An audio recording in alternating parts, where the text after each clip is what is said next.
هاي الفخاد، يعني نزعت الجلد من عندها وعملت لها صوص لون برتقالي، كاتشب، زاد 7 بهارات يعني توابل، ضفت لها ملح، شوية حامض، دبس الرمان، وراح ادهن بيها الدجاج.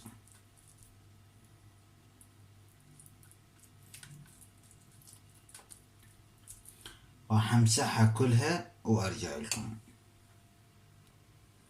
بعد ما صبغتها بهذا اللون البرتقالي وطيتها هاي اللمعة، طبعا اللي عندي هذا البصل الاخضر وهذا الفلفل راح اضيفهن تقريبا هيك بهاي الطريقة، هيك فوق اوزعهن.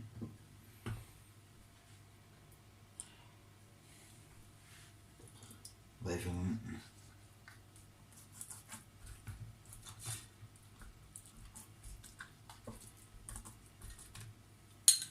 راح ادخلهن الفرن.